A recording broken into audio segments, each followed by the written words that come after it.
ৰিচা কিচেনলৈ স্বাগতম। আশা কৰোঁ সকলোৱে ভালে আছে। আজি মোৰ ৰেচিপিটো হ'ল চিকেন দম বিৰিয়ানী। চিকেন দম বিৰিয়ানী মই কেনেদৰে বনাইছোঁ আজি আপোনালোকক দেখাই দিম। এই চিকেন দম বিৰিয়ানীটো বনাই দেখাই দিম। চব কিমান ধুনীয়া হৈছে আৰু মই এটা প্লেটত অলপ ভাৰি দেখাই দি আছোঁ। চব তলফালেও ধুনীয়া হৈছে, ভিতৰফালে চাৰিওফালে ধুনীয়াকৈ এই চিকেনখিনিও লাগিছে। হৈছে চব আলুকেইটা এনেদৰে গোটাকৈ আছে, আলুকেইটাও ভঙা নাই। আপোনালোকে এনেদৰে ঘৰতে এবাৰ বনাব আৰু কেনেকুৱা হয় এটা কমেণ্টো কৰিব আৰু মোৰ ভিডিঅ'টো চোৱাৰ আৰম্ভণিতে এটা লাইকো দিব। প্লেটত মই অলপখিনি ভাৰি দিলোঁ। চিকেন বিৰিয়ানী বনাবৰ কাৰণে মই ইয়াতে 1 কেজি চিকেন ল'লোঁ আৰু 3টা আলু ল'লোঁ। আলু বাকলি গুচাই এনেদৰে মাজেদি এটা টুকুৰাকৈ ল'লোঁ। 3টা আলু 6 টুকুৰা হৈছে আৰু এইফালে 1 কেজি চিকেন ভালদৰে ধুই ল'লোঁ আৰু ডাঙৰ ডাঙৰকৈ টুকুৰা কৰিছোঁ। আৰু এইফালে ল'লোঁ 1 কেজি বিৰিয়ানী চাউল ল'লোঁ। চাউলখিনি ভালদৰে ধুই ল'লোঁ। 10 মিনিট আগতে ধুই থৈ দিছোঁ চাউলখিনি। 1 কেজি চাউলত আৰু ইয়াতে 1 কেজি চাউলত মই 1 কেজি চিকেন ল'লোঁ। এতিয়া চিকেনখিনি মেৰিনেট কৰি লওঁ। ইয়াতে দি আছোঁ জিৰা গুড়ি, 2 চামুচ জিৰা গুড়ি দি দিলোঁ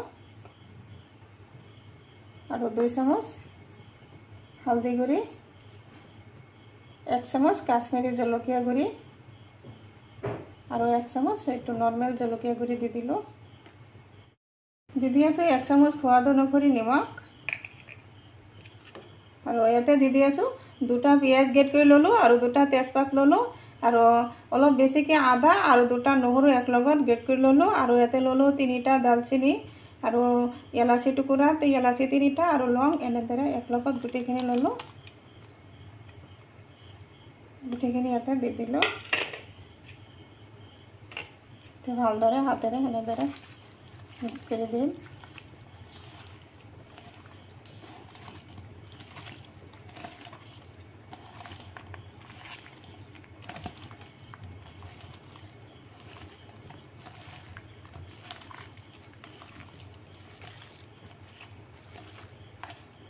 আলুটো পাৰিলে আপোনালোকে স্কিপো কৰিব পাৰে। আলু ল'ৰা ছোৱালীয়ে ভাল পায় কাৰণে আলু দিলোঁ। চিকেনখিনি মেৰিনেট কৰা হৈ গ'ল। এতিয়া এনেদৰে ঢাকি থৈ দিলোঁ 10 মিনিটৰ কাৰণে। এইফালে গেছত এটা পাত্ৰত পানী বহাইছোঁ আৰু পানীত দি আছোঁ এটা তেজপাত ছিঙি, 2টা এলাচিৰ মুখখন এনেদৰে ছিঙি দিলোঁ। দি দিলোঁ কেইটামান এনেদৰে জালুক আৰু দি আছোঁ 2 চামুচমান ৰিফাইন তেল।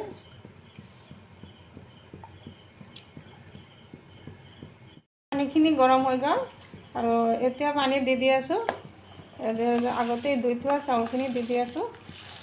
গোটেইখিনি চাউল ইয়াতে দি দিলোঁ।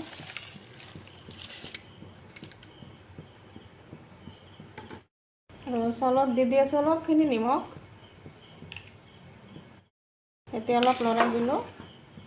এতিয়া চাউলখিনি সিজাই লওঁ। একেবাৰে 100% নিসিজাওঁ, 80% মান সিজাই লওঁ।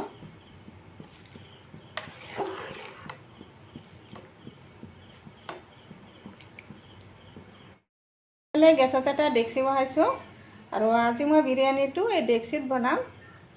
যিহেতু অলপ বেছিকৈ বনাম ডেক্সি লৈছোঁ আৰু ডেক্সিত দি আছোঁ ৰিফাইন তেল। ডেক্সিটো প্ৰথমতে গৰম কৰি ল'লোঁ। ইয়াতে 100 গ্ৰামৰ নিচিনা ৰিফাইন তেল দি দিলোঁ। ডেক্সিতে দি আছোঁ কেইটামান জালুক আৰু ইয়াতে দি আছোঁ 3টা পিঁয়াজ এনেদৰে মিহিকৈ কাটি ল'লোঁ। পিঁয়াজখিনি এনেদৰে ভাজি ল'লোঁ, একেবাৰে ৰঙা কৰা নাই। কিমান ধুনীয়াকৈ এনেকুৱা টাইপৰ ভাজি ল'লোঁ আৰু এতিয়া ইয়াতে দি দিম চিকেনখিনি। গোটেইখিনি চিকেন দি আছোঁ। চিকেনখিনি দি এতিয়া তেলৰ লগত ভালদৰে মিক্স কৰি দিম এনেদৰে।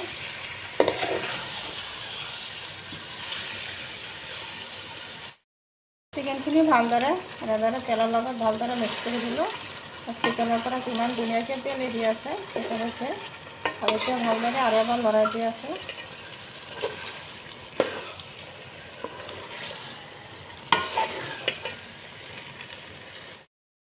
এতিয়া চিকেনখিনি এনেদৰে 5 মিনিটৰ কাৰণে ৰাখি দিলোঁ। এইফালে চাউলখিনি চাহ একদম পাত্ৰটো একদম পুৰা ভৰ্তি হৈ গ'ল।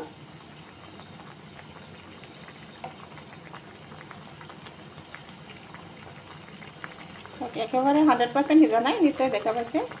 এতিয়া মই নমাই ল'ম। নমাই এটা গামলাত এনেদৰে চাকি উঠাই দিম। উঠাই অলপ ঠাণ্ডা কৰি ল'ম। আহিলোঁ 5 মিনিট পিছত।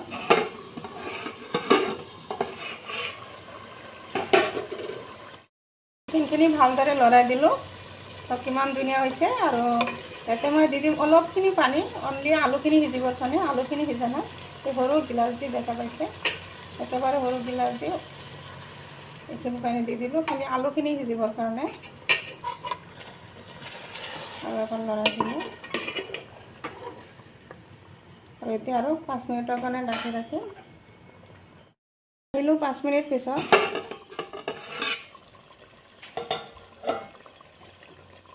তৰকাৰীটো হৈ গ'ল। এতিয়া তৰকাৰীটো ইয়াৰ পৰা আধাখিনি তৰকাৰী উঠাই ল'ম। আধাখিনি তৰকাৰী উঠাই ল'লোঁ, আধাতকৈ বেছি উঠাই দিলোঁ। আৰু এতিয়া দি আছে এতিয়া চাউলখিনি এতিয়া দি আছে।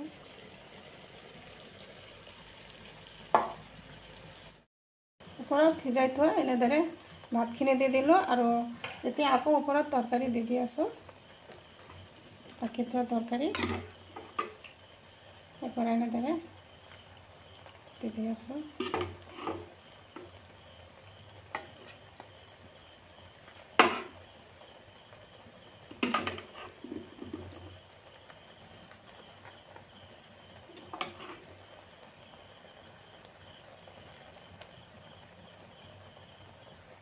ওপৰত চিকেনখিনি দি দিলোঁ।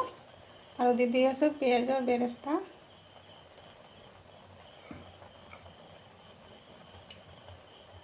আকৌ দি আছোঁ ওপৰত ভাতখিনি।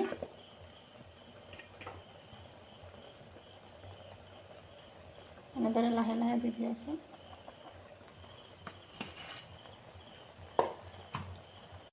ওপৰত ভাতখিনি ভালদৰে দি দিলোঁ। আৰু ওপৰত আৰু অলপ বেৰেস্তা দি আছোঁ।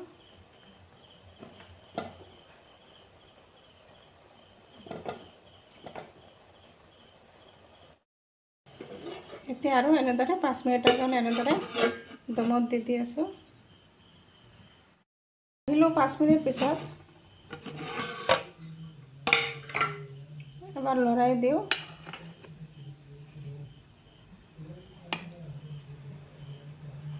চব কিমান ধুনীয়া হৈছে চিকেন দম বিৰিয়ানী।